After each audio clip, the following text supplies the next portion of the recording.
we got to have a conversation about Seth Rollins' new faction. Okay. Because this thing just popped off immediately after WrestleMania. Paul Heyman in his corner, Braun Breaker is his enforcer, and Seth Rollins is finally stepping back into the heel mindset, the mastermind role that we have missed since the days of the Monday Night Messiah. But what I'm seeing online, in the forums, in the Twitters, in the Discords, in the Reddits, everybody is in a rush to crown this the new evolution of pro wrestling. And I have to ask you guys one question right now. Can we slow down? Can we slow down? The moment that this faction started to come together, the internet has dubbed it Evolution 2.0.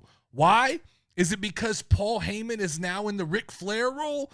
Is it suddenly that Triple H is the new, or that Seth Rollins is the new Triple H? Is it that Braun Breaker is the new Batista? I get all of these surface level comparisons that people are making. Veteran mouthpiece, smart, stylish leader, young killer standing behind them ready to break people in half. But we've seen structures like this before. This can take on many different looks. There's a possibility that in a couple of weeks, this could feel like a new version of the Bloodline. This could feel like a different version of the Shield. This could be a weird version of the Judgment Day with suits and credibility. I think we have to be careful jumping to conclusions when we see something new that we haven't seen and trying to recycle it to something we are familiar with. I just want to ask the question, why does everyone assume that this faction has to be built in the image of something else, especially Evolution? Why can't this be its own thing? I think we're in a time where new blueprints are more important than recycling the old ones. But let's say everybody's right. Let's say the internet fucking nailed it, because they do that all the time, right? The internet never gets anything wrong. Let's play the game. Let's play devil's advocate here. If this is WWE trying to recreate Evolution, who's the fourth? Who's the fourth, Lauren? Evolution had Ric Flair, it had Triple H, it had Randy Orton, and it had one more. And so it had Batista as well. If you, okay. I was trying to ask you. I don't know anything about Evolution. I was trying to leave that open-ended, but it was Batista was the other one. Okay. But we got to put together a fourth. If we're let's play fantasy booking then. Who is the fourth member? I've seen the internet. I've seen the names that have been thrown around, and I can't say I like some. I don't love them. I absolutely dislike a few. But one name I've seen thrown around, Lauren, is Austin Theory, right? He's a guy who's got the look. He's got the resume. Now, it's been a minute since he's been on top, but I think we all remember that he's just one cell phone selfie away from us all buying right back in. You know, I don't know if he's burned too many chances. I don't know if he was just strictly a Vince McMahon guy, but I don't hate the idea of Austin Theory teaming up with Seth Rollins and Braun Breaker to create a new version of Evolution. The second name I've seen thrown around, the one that I'm not as excited about, is Ethan Page. Ethan Page is a AEW, I don't know what you call it, transplant. A guy who came from AEW. He's in NXT right now. He just showed up. He's a great talker. Yeah. Sneaky charisma. He could be kind of a Randy Orton of the group if given the right freedom to move the way he needs to. He's a guy who absolutely probably is going to need credibility if they decide to move him up to the main roster. But he's just, to me, I don't know that I love digging into the NXT bag to bring somebody into this group. I get the instant credibility it gives. True. But unless they're going to wrestle main roster and NXT or just be completely called up, I don't know if I love that. I don't know if I love Adam Page or Ethan Page in this role. So then I've seen the name Fraxium thrown around. What is Fraxium? Fraxium? Somebody, it's a tag team. So they're talking about, instead of just one, bringing in a tag team to this position. Okay. And to me, this is kind of a wild card. It's a cool vibe. They're not fully proven. I don't know what their reach is because I would say someone as casual as me, I don't know hardly anything about Fraxium. I've seen them a couple times. I would guess that if I said, Lauren, who's Fraxium? You would say. I literally said, who is that? You have no clue, right? So to me, this would be the most left field situation that WWE could go with. Yeah. Now, I don't put it past them to make this play. I just feel like this is the longest shot. But let me throw two names out for the wrestling world to chew upon, and you tell me these are names that I'm a little more intrigued by, and I will admit I am biased on this because these two names come from the Dirty Dozen, my 12 favorite wrestlers. These two names are going to be very familiar once I say them, but stick with me as I think these could be intriguing names to put into a group with Paul Heyman.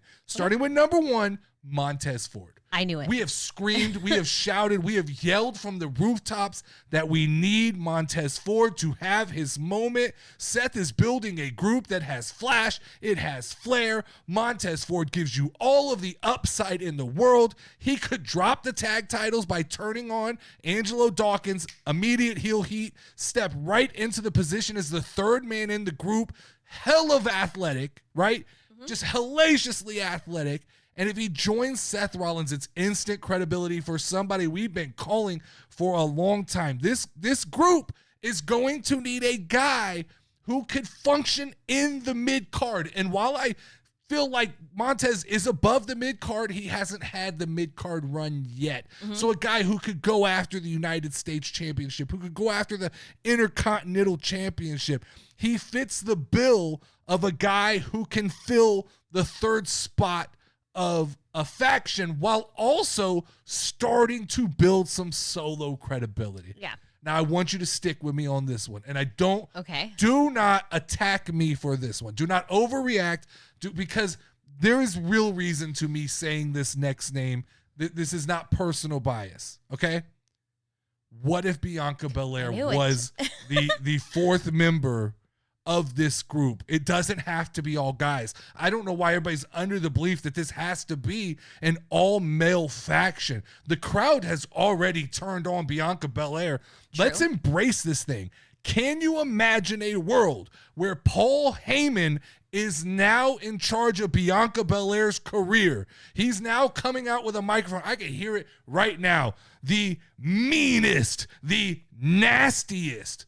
All of a sudden, Paul Heyman is structuring and building and teaching and coaching Bianca Belair to be the ultimate female superstar, the women's Brock Lesnar, maybe something of that. Paul Heyman has this way of shaping people, and for somebody who's been babyface for so long and the crowd has turned on them, to put her in this group and begin to mold her into the ultimate heel, I think just listen to the idea, guys.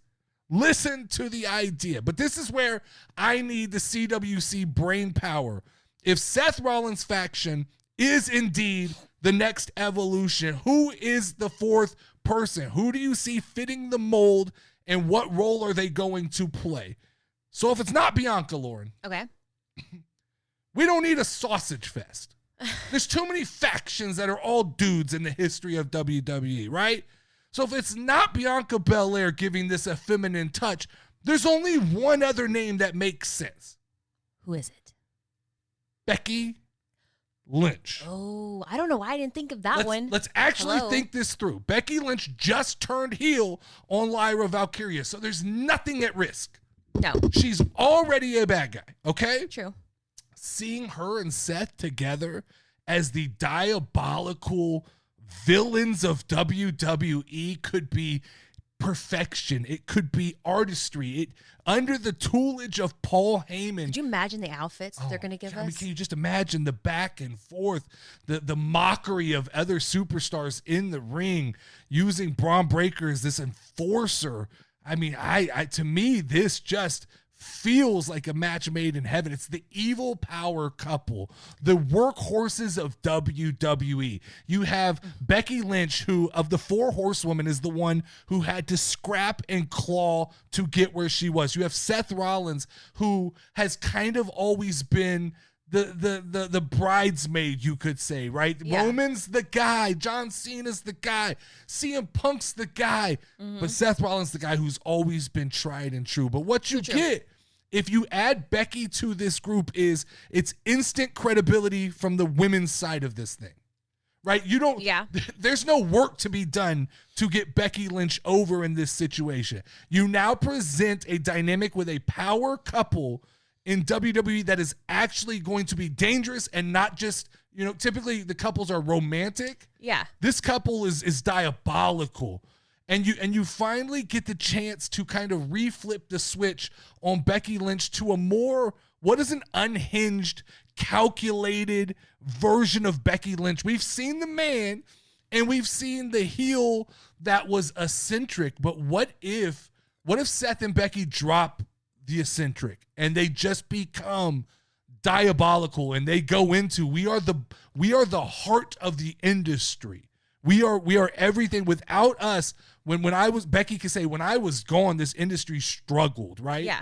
Is that too much? Is this too much? Does this group immediately just explode if you add Becky Lynch? Does it overshadow everything else that's going on in WWE? Here's the pitch, guys.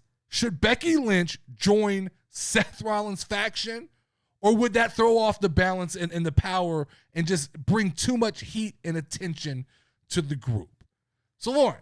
Yes, sir. Now that we're cooking, right? We've thrown all these ingredients into a pot. There's so many great ideas. What is a faction without a great faction name? We don't know what they're going to call this group, but branding is everything in professional wrestling, and the branding of this group is going to matter. You've got Seth Rollins in his prime. You've got the greatest manager of all time, Paul Heyman. You have Braun Breaker, whose spear looks like it could murder people. You can't just slap a generic name on this group. We're not calling them the Authority 2.0 or Evolution 2.0 or the Rollins Enterprise or something like that. Now, I've seen the internet. Once again, the internet, very quick to pull the trigger. I've seen names thrown out by the internet, and I can't say I haven't seen one yet that I'm absolutely in love with, okay? The first one that I've seen thrown around a little bit is the Covenant, which is, it sounds a little bit like dark. Witches. It's a little bit biblical. It's a little bit mysterious. I don't think that's the version of Seth Rollins we're getting, right? I think that this group is going to be more based in greatness and prestige than it is going to be spooky. We've had the Judgment Day. So I don't love the Covenant.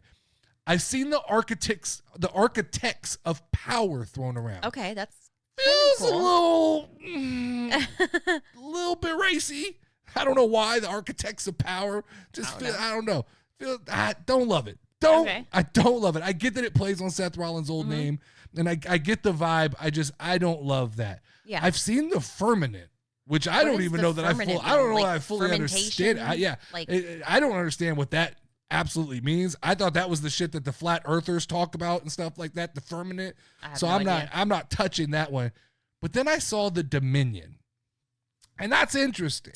What does Dominion mean? It's I think it's like elite. Fancy? It's a clean, simple name. It feels like I could see it on the Titantron as they come out. Just the Dominion, right? Something like, I don't know. This is a tough one for me to name. I've seen the Inheritance. What about the Sethinators? Yeah, we're not doing that. We're not doing the Sethinators. And maybe they go with something completely abstract. Seth Rollins is very clever. Paul Heyman, very clever. These guys are involved in this group are Dog Pound. High level. It's not the Dog Pound. Don't say that. Come on, let's not do that. Let's not put a joke name on this thing. But maybe that's like an acronym, like ST, like stand, right? But STAND, and you make each letter mean something. Yeah. It feels like they're that clever that they'll make it. That's why they don't want me making up the names. It's probably why they don't have you making the names. But if this is the next iconic faction, guys, in WWE, you let me know what you think the name should be and what that name means and what it says about this group of people that have come together. I want to hear all your theories, all your fantasy bookings, all your faction names. Drop everything in the comments. Hit me up on Discord. It's not an argument. Just tell me about the faction. That's, we're trying to figure out what we really want this to be. Is this Seth's version of Evolution, or do you want this to become something completely that we've never seen before, a new blueprint? Let's talk about it. Hit me up wherever you want to hit me up.